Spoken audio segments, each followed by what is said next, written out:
Welcome to tonight's story. Let's relax and let your mind wander into the beautiful world of fairy tale. Tonight, we'll embark on a journey with the gentle Snow White and the 7 lovable dwarfs. Allow the story to take you to a place of peace, where kindness always prevails, and sweet dreams await. Fairy Tales: Snow White and the 7 Dwarfs.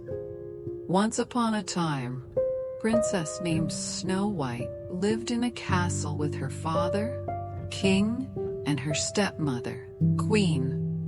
Her father had always said to his daughter that she must be fair to everyone at court. Said he, "People come here to the castle when they have a problem. They need the ruler to make a fair decision. Nothing is more important than to be fair." Queen, Snow White's stepmother, knew how much this meant to her husband. The first chance, she went to her magic mirror. "Mirror, mirror on the wall," the queen, "who is the fairest of them all?" "Snow White is the fairest of them all," said the magic mirror. "What?" yelled the queen. "No one is more fair than I. Queen must have the best of everything. Everyone knows that. What could be more fair than that?" "Snow White is the fairest of them all," repeated the magic mirror. "What do you know? You're a mirror," roared the queen, and she stormed off. Still, Queen was bothered. So bothered was she that the queen decided to be rid of the girl, once and for all. "I cannot wait another day." Queen called for her servant, a huntsman. "Find a reason to take Snow White deep into the woods," she said, pointing her long finger at the servant. "Then kill her." The huntsman was shocked. She was the queen, and what could he do? The next day he took Snow White into the woods. As he drew his knife to slay her, Snow White turned around. "Look," she said, taking something out of her pocket. "You have always been good to me." She held in front of him 6 perfect arrowheads that she had carefully shaped. "Do you like them?" she said. "They are for you, Snow White," said the huntsman. "I cannot do this. You can take these, but Snow White, that's not what I mean," said the servant. He dropped to his knees. "How can I say this to you? Queen, your stepmother ordered me to kill you," said, "but I cannot." "She did what?" Snow White called out with alarm. "You must run away," said the huntsman, "far into the woods, now, and never come back to the castle." Snow White turned and ran into the woods as fast as she could. Deeper and deeper she ran. It was getting dark, and the wolves were starting to howl. She tripped and her skirt was torn. All tree branches seemed to reach down to the very ground to grab her. She was scratched, bleeding and scared. Yet she ran on and on. Then all of a sudden, far away, there was a light. Who was living so deep in the woods? She stepped up closer. It was a cottage. Yet no sound came from the cottage, only light from the windows. "Hello?" she said, knocking softly on the door. "Hello?" No answer. The door was a little bit open. She opened it some more and stepped in. "Hello? Is anyone home?" She looked around. What a mess. She had never seen a messier living room. "This cottage may be the biggest mess I ever saw," she thought. "But it's a roof over my head for tonight. Maybe if I clean up around here, I can earn my sleep." As she cleaned, she thought, someone she already missed. Before her father had remarried, she and a prince who lived in the next kingdom were getting to know each other. They would take long walks in the royal garden and tell each other stories and laugh. After the queen had moved into the castle, her stepmother had made a new rule. No more visitors. Now the prince had to slip over the palace gate in secret. He would call out to her from under her window, and they could talk a bit that way. It wasn't as good as the long walks, but it was the best they could manage. Now that she had to run away from home, would she ever see him again? After Snow White cleaned up the living room, she went upstairs. On the second floor, there were 7 little beds lined up in a row, as if for children. Tired from cleaning, Snow White yawned and lay across all 7 of the beds. Soon she fell fast asleep. In the meantime, the 7 dwarfs were heading home from a long day of working in the jewel mines. When they opened the door, you can imagine their surprise when they saw their cottage all cleaned up. "What kind of magic is this?" said one of the dwarfs. His name was Doc. "I wouldn't mind more magic like this," said another of the dwarfs, the smile. His name was Dopey. "We'd better check upstairs," said another dwarf, whose name was Grumpy. "Something is fishy around here, that's for sure." There, lying across all their beds, was a young lady, fast asleep. "Who are you?" said all the dwarfs at once. Snow White bolted awake. The 7 dwarfs could tell she was as surprised as they were. Soon they all relaxed and shared their stories. Snow White learned their names: Bashful, Doc, Dopey, Grumpy, Happy, Sleepy, and Sneezy. She told them all about her stepmother. That her stepmother had tried to get the huntsman to kill her, but the huntsman had set her free in the woods, and that she could never go back home again. "Stay here with us, Bashful."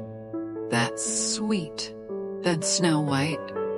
"But if I were to stay here at your home, I would have to do something for all of you. You already cleaned up our place." "Sneezy, keeping the house clean will be easy," said Snow White, "as long as we all pitch in. I will let everyone know what part they can do, and I will do my share too." "That's fair," said Happy. "There must be something else I can do for you," said Snow White. The 7 dwarfs shrugged. "You know how to read?" "Ah, we have these books filled with wonderful tales and would love to be able to read them." And so it was agreed that Snow White would give them reading lessons. To celebrate their new friendship, Snow White and the 7 dwarfs sang and danced the night away. The next morning, before they left for work, the 7 dwarfs warned Snow White she must not open the door to anyone. After all, who knows what evil her stepmother might do? Princess nodded in agreement, and the dwarfs left the house. Princess prepared her first reading lesson. She also prepared a good hot meal for the 7 dwarfs when they returned home that night. And so the days passed. Back at the castle, the queen marched up to her mirror. "Mirror, mirror on the wall," demanded, "who is the fairest of them all?" "Snow White is the fairest of them all," said the magic mirror. "That's impossible," screamed the queen. "The girl is no longer alive."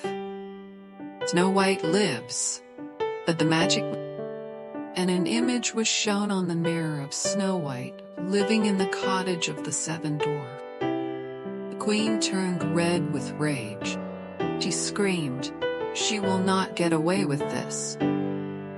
At the cottage of the dwarfs the next afternoon, when the seven dwarfs were away at work, there was a knock on the door. "Who is it?" "Snow White." She remembered the warning of the seven dwarfs not to open the door to anyone. "It's only a poor old woman," in a squeaky voice, "selling apple." Yet it was the evil queen, disguised as an old woman. "It's raining out here, my dear," but her voice through the door. "Please let me in."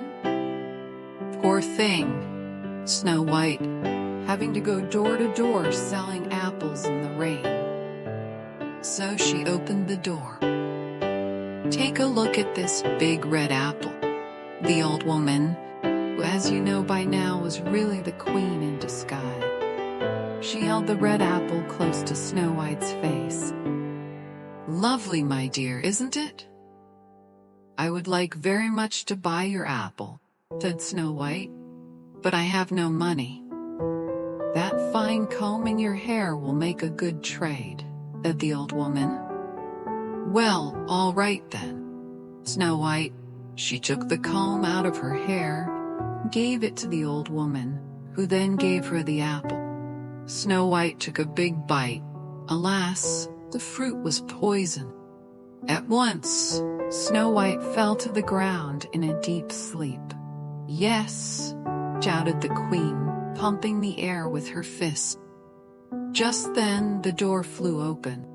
In marched the seven dwarfs home from the day's work.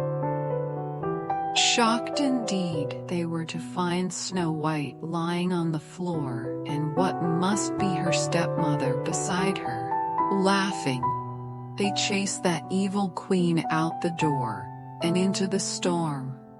Up to the very top of a mountain they chased her. All of a sudden, lightning hit the mountain. Queen fell. She was never seen again. But there was nothing to help poor Snow White. She stayed absolutely still in her deep sleep. The seven dwarfs gently lifted her into a glass coffin. Day and night, they kept watch over her. One day, Prince happened to pass through. Ever since he had learned that Snow White was missing at the castle, he was searching for her, far and wide. Now he had finally found her. But in such a state, the prince pulled open the glass coffin. Her face seemed so fresh, even in that deep sleep. He gently took one of Snow White's hands in his own and kissed it. At once, Snow White's eyes opened. With love's first kiss, the evil queen's spell was forever gone. Now nothing stood in the way for Snow White and the prince. Be together forever.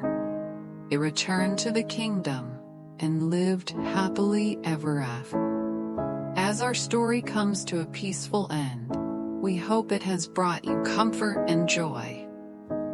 If you enjoyed this journey with Snow White and her friends, please consider liking, sharing, and subscribing for more bedtime stories. Your support helps us continue to bring more magical tales to life. Sweet dreams, and thank you for watching.